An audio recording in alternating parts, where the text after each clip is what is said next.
推出安南区就这样玩的旅游攻略活动，是希望说让安南区的美食跟美景能够让大家所知道。那特别是要来安南区观光的所有的观光客、消费者，能够更清楚的了解我们安南区要到哪里吃、到哪里玩哈。那我们这次推出了4条路线，可以说包括了整个安南区的全部啊哈，包含东边到西边，从我们的市区到海边都有哈。那我们知道安南区有很多海鲜的食材，那也有所谓米其林的手艺所以呢欢迎大家能够到安南区。台南是众神之都，但是安南区也有非常多的庙，而且历史都非常的悠久。然后再加上说这里的生态，然后还有我们的科技、绿能等等，其实都在同一个区块里面，就是可以说是和平共存。这个我觉得是蛮难得一见的。像市草绿色隧道，也就是国内外很多游客来到安南区一定会去的地点。然后再加上像最近即将也要迎来的这个鹿耳门圣母庙的这个就是烟火那也都是每年都吸引非常多的游客啦然后再加上它周边有非常多几十年起跳的这一些就是传统老店，就是小吃所以整个安南区来说，我觉得它就真的就是一个台南的缩影可能就是国安街上的头土一街吧。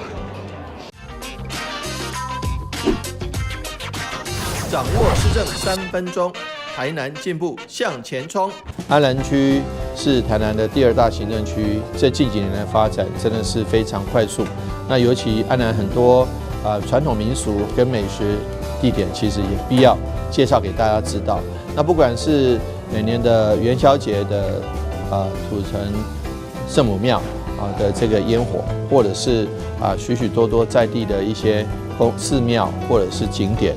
或者是市草大众庙的市草绿色隧道，其实这边都非常值得大家流连忘返。玩多了也需要吃东西，所以我们安南很多美食也要借这个机会跟美景跟景点这个配合，让大家知道。因此呢，我们特别跟关旅局以及很重要的安南公所，还有许多的寺庙，还有各里办公处一起来介绍这个优质的安南景点跟美食，让大家知道这个。所以说，我们今年推出安南就这样玩，安南就这样吃来让许多的观光客也好，或者是这个我们在地的市民，你可能不知道，安南很多有一些地方事实上是有荣登米其林入选或者是必比登的因此欢迎大家，不管是被米其林所肯定，或者是被我们隔壁邻居所肯定，安南美食非常多所以欢迎大家一起来安南区。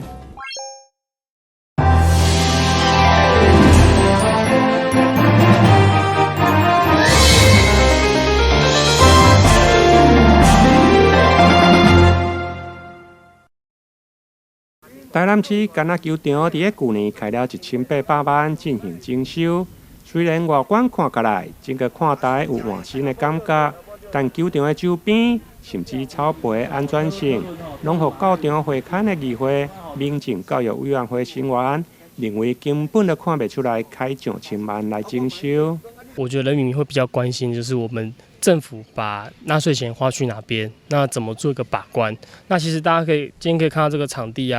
你绝对不会相信这个是去年才刚花了上千万去整顿的球场。不要说草皮啦，光一个排水系统前面有做后面没做，然后一个那个电箱移位置，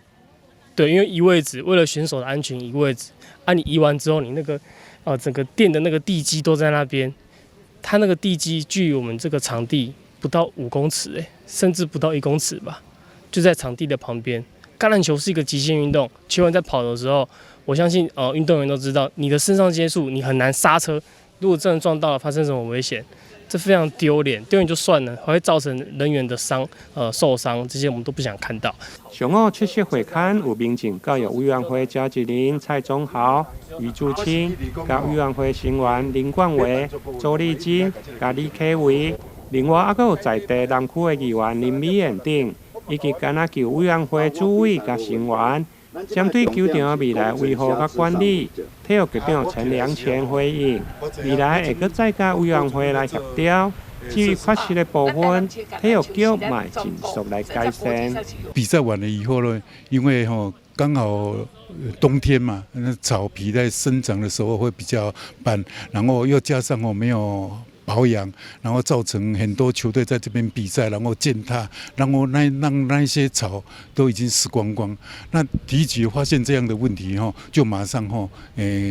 跟他们讲，跟委员会讲，就说暂时体局收回来自行管理。那这段期间，我们也开始找厂商要来做一些像这个打洞啦，然后施肥啦，然后再来让这些草皮让起死回生。那有一些地方因为喷灌的关系没有喷到的地方，我们也去买那塑胶管要来做。所以最近看场地已经有起死回生的这个现象，尤其现在是春天草皮生长比较快，那未来呢，我们把它整理好了以后，我们也会提供给委员会来做认养管理。那我们呢，最主要也是要让我们的选手在这边有一个好的环境来比赛来训练，这样才不会受伤。这个是体育局的。那今天非常谢谢这个我们很多的议座关心，我们体育局一定会把它做好。除了球场周边的突出物。另外，球场的排水加添沙的部分，因为有球员反映，排水加添沙拢敢若做一半。对此，体育局回应，一切依照发包的内容来施作，添沙只是做补沙，唔是顶做。至于排水的部分，因为当初有部分被减项来发包，未来体育局会搁再来编列经费。台南新闻林根采访报道。台南市湾政治节亲子体妈妈洗脚皇帝，最后搁来一个爱的抱抱，画面相当温馨。百孝献善为先，真的很好。还有那个防癌、抗癌、健康的。平常都是我妈妈在服务我们全家大小，因为传统家庭就是妈妈就是很称职的一个就是家里的守护神。所以今天好像我爸爸也没空，所以就变妈妈来了，我才可以帮妈妈服务。台南市府城防癌抗癌健康协会办理百姓校卫生的活动，迈入第6档。今年第1摆来到东区中学国小，由区公所议员郑子杰和在地企业关系协办。当天除了宣扬防癌健康观念，嘛要替长辈洗手洗脚、抓零放茶。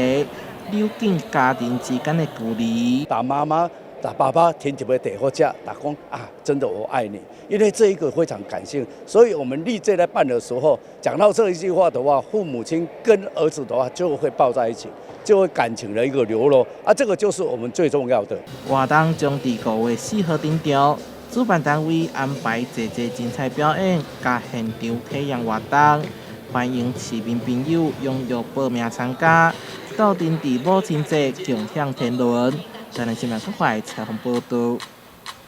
台南市小东公共主体位伫小东路甲北门路二段交叉路口，对面就是台南公园生活机能园线，嘛是台南第一座家己兴建的社会主体。目前工程已经超过6.5%，预计114年2月完工。17号上午，由市长带头亲自主持上香祈福，并举行上梁典礼，希望未来会当加速招租、抽签等相关作业，后需要民众会当提早进驻。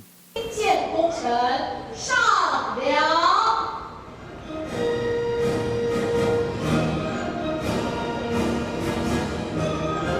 去年选举的时候，很多人在攻击说台南没有社宅，甚至没有用不实的消息说台南没有新建社宅的计划。那事实上摆在眼前的事实，就是看到我们许许多多的社会住宅已经陆陆续续将在今年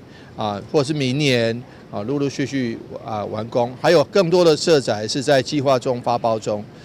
或是新建中。因此呢，我其实不打政治口水战，只是埋手做实事。就因为去年选举，真侪人攻击台南无社会主体，嘛互市长心有所感。而目前台南兴建甲规划当中，就有8000多户，到时将以租厝市场行情的8折，其他是更较低价销来办理出租。而且包括公共停车、幼儿园、甲日照中心等社会福利的设施，拢会多元规划。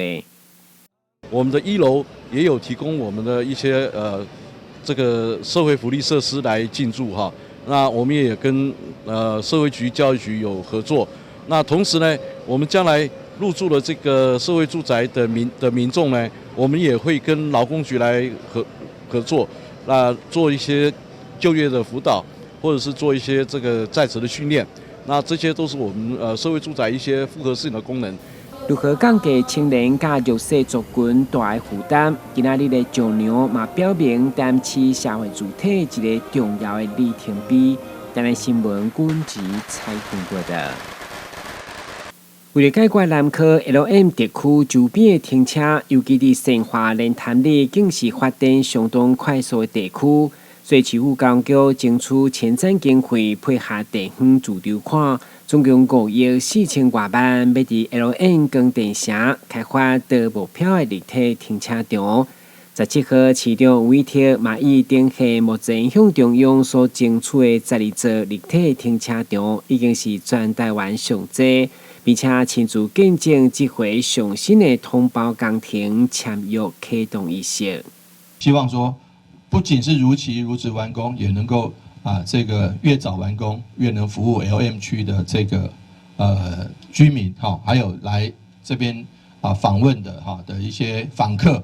那能停车便利。未来这座立体停车场是地上4层，伫1楼会规划多目标使用，会当有304个汽车加230个机车停车位。智慧热能的设计不只是地方重要的公共建设，嘛是光电城新的地标甲门面。目前规划设计中，预计今年9月动工，115年2月完工启用。台南新闻军集采访报道。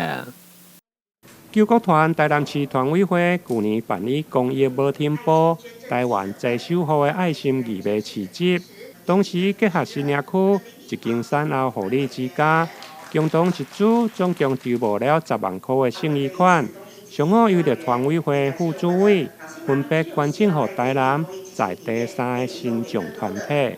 今天其实这一笔经费是我们去年我们救国团团庆的时候有义卖活动，所累积下来的资金，然后加上心灵咪宝长乐护理之家我们郑领群董事长的捐献，所以集合在一起，我们集成一笔资金这个资金我们总干事有跟我讨论所以说我们要捐给一些真的需要的身心障碍团体一些弱势团体所以很高兴有这个机会把我们救国团和伙伴们大家的爱心集合在一起，透过我们郑天雄还有郭大哥大家的牵线然后把爱心捐给这3个身心障碍团体希望一个抛砖引玉的作用，虽然钱不多，但是抛砖引玉的作用，唤起社会大众能够对这些弱势团体更多的祝福更多的关心。透过团委会总干事甲南区会长的牵线，3个受赠单位分别是台南市星光身心障碍日政会、脑性麻痹之友协会、甲台南市建立福建协会等。上午出席议会，还有台南市议员王家珍以及中华日报的社长等人，希望借出捐赠的仪式，会用的抛砖引玉，吸引更多民间团体来共同响应。台南新闻林根采访报道。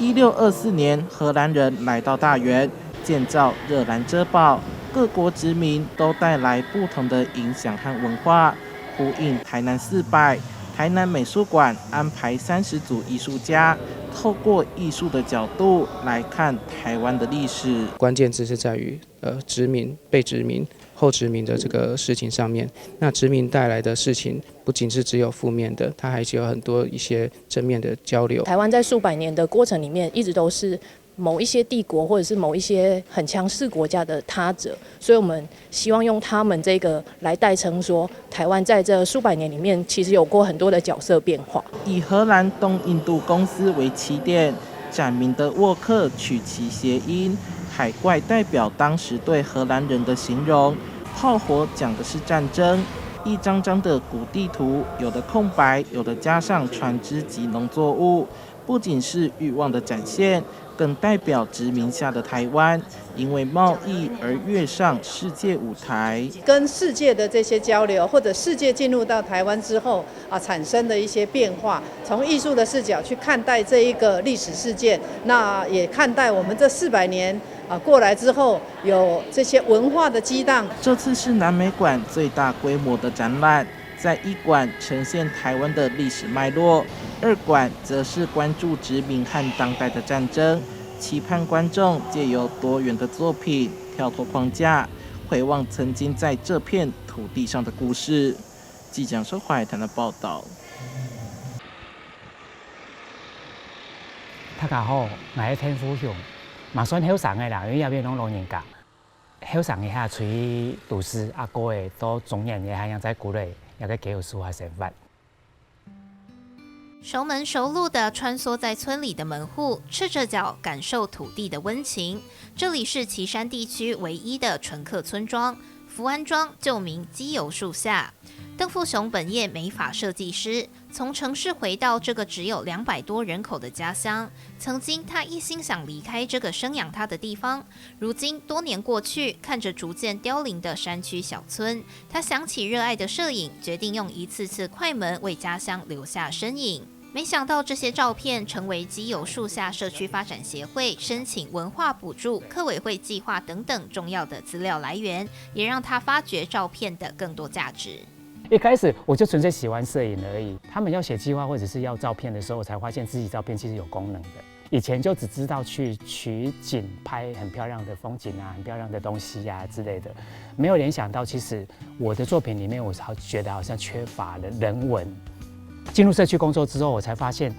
很多东西就是因为你有了那个情感之后，所以在拍照才会注入一些自己想要的东西。然后有长期在外地，也许住了好几10年，可能也没有再回来了。然后就是偶尔的机缘下碰到，然后他们跟我说谢谢，我说喂，我怎么会跟我说谢谢嘞？然后他说谢谢让他看到他故乡的一面，这样子，目前的状况这样子，我就觉得这样还蛮值得的这样。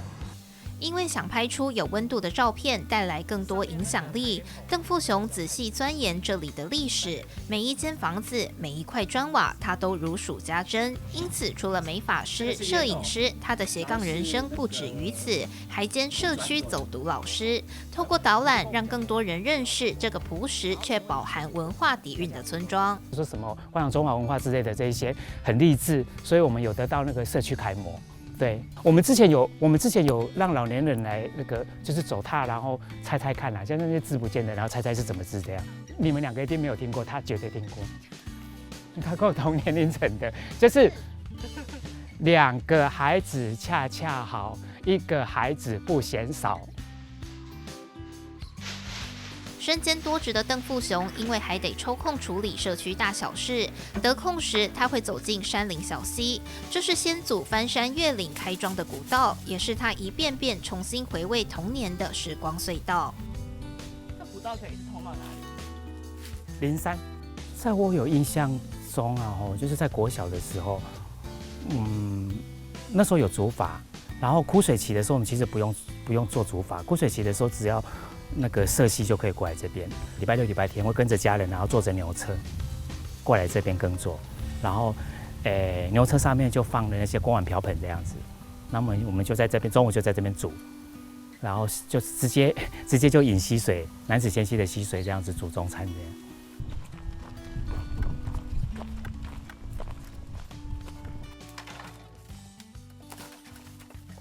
邓富熊赤脚感受大地自然的滋养，总是用热忱驱动生活的他，还有一个长才就是跳舞。邓富雄从小家境并不富裕，加上长辈观念保守，年轻时他在都市讨生活不易，尝试过在舞厅当 dancer， 但面对长辈仍需要躲躲藏藏。中年以后回到家乡，他反而敢于做自己，到社区大学学起心灵舞蹈，拓展人生下半场的新赛道。家里面也是有发现的。当然没有啊，我不可能让他们知道啊。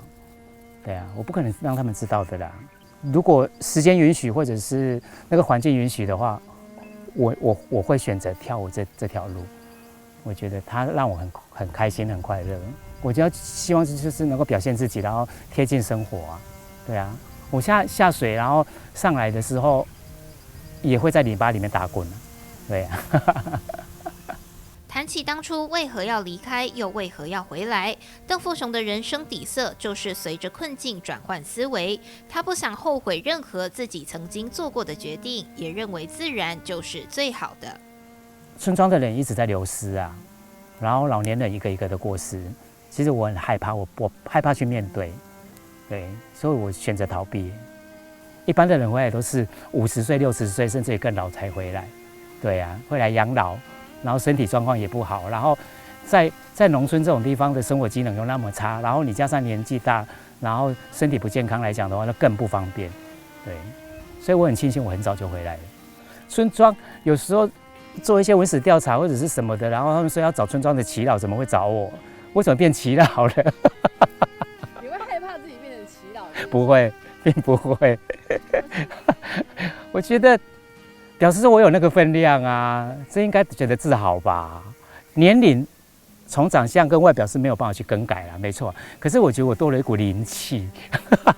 那是生活经验累积下来的，所以我怎么看我觉得都还蛮顺眼的啊，对啊。然后老不老那个是其次，是你们对我的看法。可是我心态我是觉得很年轻啊，年轻人可以做的事情我都可以做啊，对啊，心态不老才是最重要啦。美发设计师、摄影师、社区走读文史工作，或是舞者，只要心态不老，年轻人能做的，他觉得自己也一样能做到。他自成一格的不老哲学，还会再继续蔓延绽放。